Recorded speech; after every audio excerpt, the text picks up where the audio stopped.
Kakatiwalaan ng mas maraming Pilipino, ABS-CBN News and Current Affairs. Panig sa katotohanan, panig sa bayan. Karong adlaw sa Maayong Buntag, Mindanao. Plano bang magre-decorate sa inyong mga balay? Decorating ideas sayron sa household tips. Ug, lamyang recipe atong tunan sa morning kusina. Sa News Patrol, building sa City Engineer's Office, gibutangan na og mga CCTV camera. Pedestrian lane sa Davao City, gustong i-elevate pareho sa humps. Ug, Enterovirus 71, hinungdan sa pagkamatay sa mga bata sa Cambodia.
Bango na mga kapamilya, ug dungan natong sugato ng adlaw ug isa ka Maayong Buntag, Mindanao. It's a wonderful Friday morning mga kapamilya. Makarelax kayo ang bed ganina sa pagsugod na to. Pero sigurado ko excited na ang tanan kay Friday na karon ug pa weekend na tomorrow. Siguraduhin lang nato nga ang tanan natong buhaton sa atong mga opisina or sa atong mga workplaces. Kinahanglan matapos nato para walay backlog pag abot nato sa Lunes. And ang mga estudyante karong adlaw kasagaran na ay mga long quizzes, na ay mga test pag Friday. So good luck sa inyo ha. And speaking of estudyante, sigurado ko ikalipay ni sa mga estudyante Francis. Kay naay ginaduso karon na balaod nun din na sa Kongreso kung asa bisan og sem break or bakasyon mahatagan dapat og 20% nga discount ang mga estudyante dinha sa mga public utility jeepneys. Tama ka, Michelle. Siyempre, usa sa mulo sa itong mga estudyante, labi na kay kung bakasyon, dili sila mahatagan og diskwento diya sa pamiliti nila diya sa mga pampublikong sakinan. Busa, pinagi sa House Bill 90, giingon sa House Committee on Higher and Technical Education ni Chairman Sonny Angara nga usa kini kay epektibong paagi aron nga mapadayon ang benepisyo ngadto sa mga estudyante. Yes, og gawa sa kaning mag-uniform lang sila, dapat ipresenta sab nila ang ilang ID ug syempre enrollment forms. Bisan medyo apeke na no kung magpakita pag yung kasi mong ID ug sa enrollment form para lang maka-avail lang kaning diskwento, pero gikinahanglan depende lang na sa mga driver kung kinahanglan pa ba yun nga mo pakita kasi mong ID para lang maka-avail ka ng discount. Na kay 20% discount. Ngayon nga kanang pag makita lang naka-uniform, so automatic discount dayon. Okay. Ang maong House Bill 90 no nagtinguhaan ni na matagan ng 20% discount gyapon ng mga estudyante. Dili lang Mondays to Fridays, but apil na ang semestral break, uban pang mga holidays, pati ba weekend o Pasko. Weekend, semestral break, Pasko, o mga holidays. Ayan. Siyempre mga kapamilya, since Friday, it's Friday the 13th, dili ta magpa-apekto sa adlaw. Himo na tong productive ang atong okay, imon sila pag Friday the 13th, malas daw na siya. And tama to ingon nimo friends na himuon siya nga productive. Ayan, pero speaking of 13, karong adlaw no, na gideklara sab ni Presidente Benigno Aquino III na day of proclamation subay sa Proclamation 433 nga karong adlaw gideklara nga National Day of Remembrance sa mipanaw nga hari ng komedya nga si Dolphy. Ayan. So isip na po na paghatag og kanang pag-ila sa mga nahimong kontribusyon ni Dolphy, hilabi na sa industriya sa showbiz. Ug ang the way magud siya magpakatawa kuan siya ingon sila kana daw contagious ang smile ug ang mga jokes ni Pidol hinungdan daw nga angay lang pud siya hatagan og usa ka adlaw kung asa kitab ta ng mga Pinoy kinahanglan hinumdumo nato ang iyang nahimong inspiring man gud ang ana na naay somebody na nagapakatawa kanunay sa atuan nagahatag og positibo nga paglantaw sa kinabuhi bisan lisod kaayo usahay ang ato ang mga ginaatubang nga mga problema. karong adlaw mga kapamilya ang last day of public viewing diya sa Heritage Park sa Taguig. Pero ug-ugma yatod kini siyang katapusang lubnganan. Ayan. Pero karon mga kapamilya, sa mga nanay sigurado ko ginaatangan gyud ni kada adlaw ang ginatod nga recipe sa ato ni Claude. Claude, good morning. Good morning, Michelle, Ornel, and Francis. Rise and shine sa ato mga kapamilya. Kumusta mo diha sa sulod?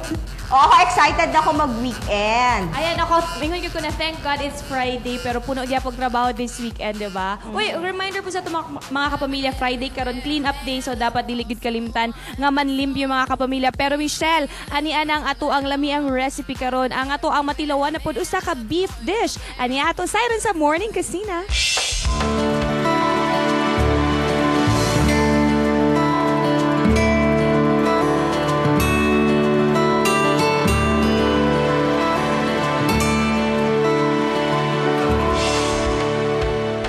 This portion is brought to you by Dato Puti Vinegar. Dato Puti, mukhasim, muksarap.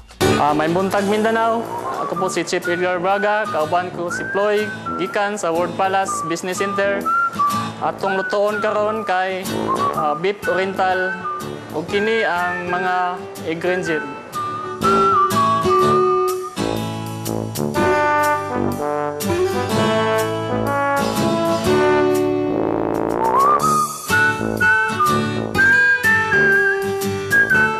Ang atong baton karon ay milk na ang butter sa kawali.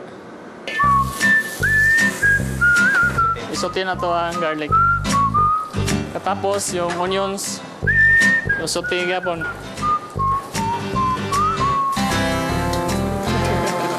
Sunod ang ilunod ay ang beef.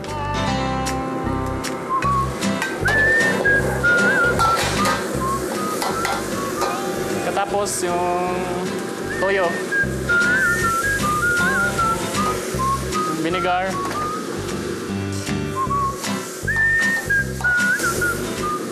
Yung sugar.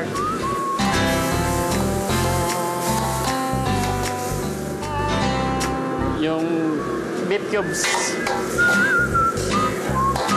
Sunod yung pineapple. Yung black olives. Yung carrots. Tapos yung bell pepper. Luto na ito ni karon 15 minutes. Kung karon malapot, lagyan na ito ng cornstarch.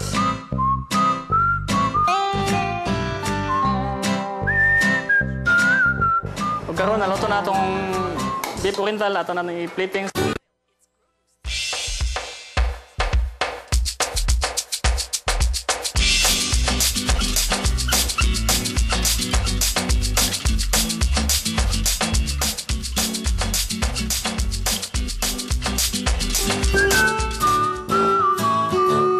Kini atong finished product. Ako po si Chief Edgar Braga. Kauban ako si Ploy gikan sa World Palace Business Center.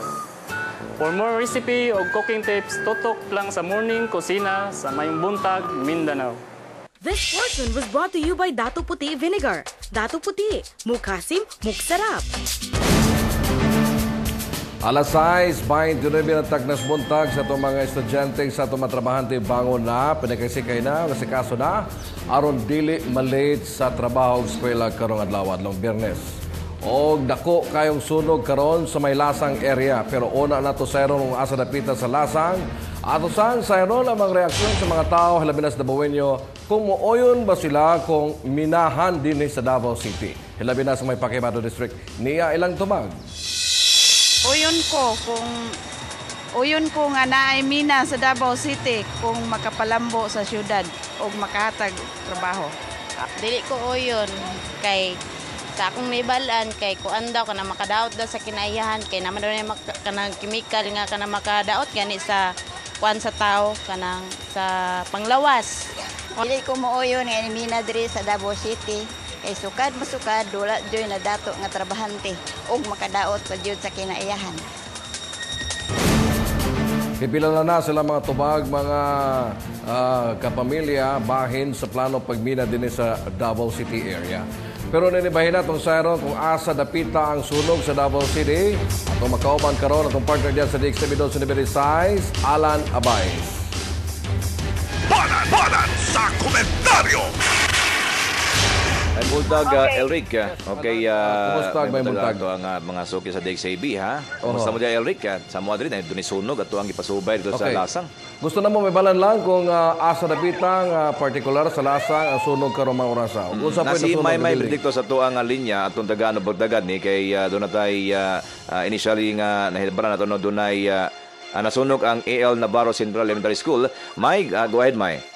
Okay, Alan Love, sinabigan sa AL Navarro Central Elementary School. Makauban nato ang principal sa nitutan nga itong si Ma'am Belen Abindan. Ayan, ma'am. Okay. Ma'am, it's okay po. Ma'am, pila ni kabuok classrooms, ma'am? Initially. 8 classrooms. 8 classrooms. Pila ang possible nga number of students nga maapektuhan, ani?